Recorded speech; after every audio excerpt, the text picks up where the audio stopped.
What happened in September 2015 when Jeremy won the leadership was a shifting of the tectonic plates. Just remember where we were. Ed Miliband had lost the May 2015 election. New Labour knives were out. The candidates to replace him were so awful that some in briefing, one actually, even suggested we should support Andy Burnham. And then, at a campaign group meeting in Parliament, they went through the options for the left.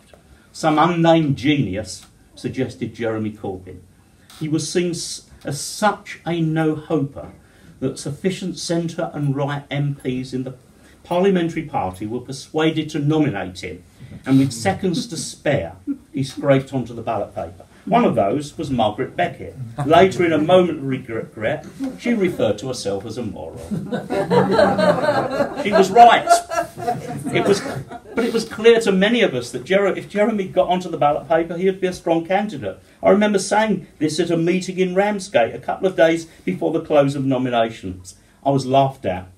But why was there this change? In part, the morons had forgotten the change in the electoral system for electing the Labour leader, passed after Miliband's Collins review.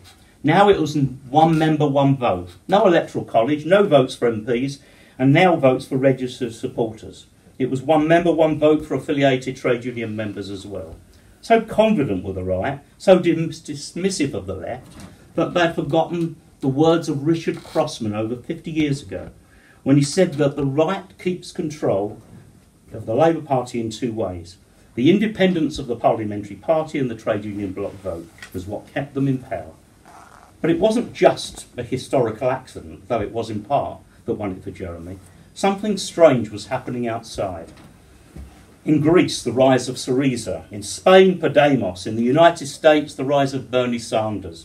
The years of stability had been broken by the economic crisis of 2008. Now, the old Marxist in me tells me that it's conditions that determine consciousness.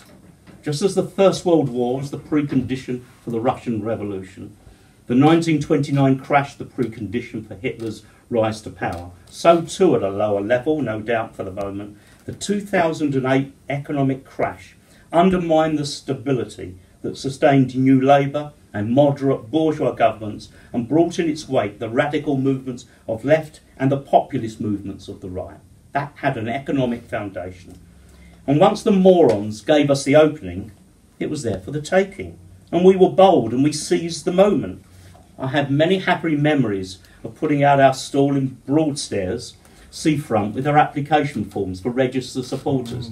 I remember it well. It was my old stall holder's experience told me how to do it. Vote Jeremy Corbyn for Labour leader, £3 a vote.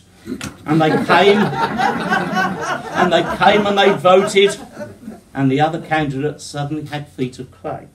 And a similar thing happened with the general election 2017. Jeremy surrounded by a hostile parliamentary party which had tried to mount a coup against him, somehow surviving, looking weak. Then another bold move, the manifesto, far to the left of anything we could have anticipated. For the many, not the few. Battle joined. This time it was the Tories, not New Labour, with feet of clay. The outcome was Jeremy stronger, a Corbyn government in waiting. A minority Tory government sustained by the DUP, almost broken by the election campaign, in political meltdown. Their manifesto promises are dead. Their Tory red, white and blue Brexit is dead. A weak Tory government that will replace its leader before the next election. We had destroyed the argument from all sections of the right that a radical programme is incompatible with electoral success. Now, when Jeremy won the leadership, the odds were massively, and are massively, against us. We were fighting. Just think of all the enemies. One, the state, with veiled threats by generals to overturn a democratically elected Labour government. The media, with relentless attacks and ridicule. The Tories, the undemocratic structures and rules of our own party, with the right-wing dominated compliance unit, another party within a party, being used to suspend hundreds of Corbyn supporters. Yeah. And all this in the context of a vote on Brexit that had put Labour between a rock and a hard place, and the near death of Labour Scotland that would take years to recover from, whoever was Labour leader. And the PLP refusing shamefully to accept the party's overwhelming verdict, briefing against Jeremy, forcing a second election leadership test, acting as a party within a party, fearing a Corbyn government more than another Tory government. And that is the case, in my opinion, with a significant section of the parliamentary party.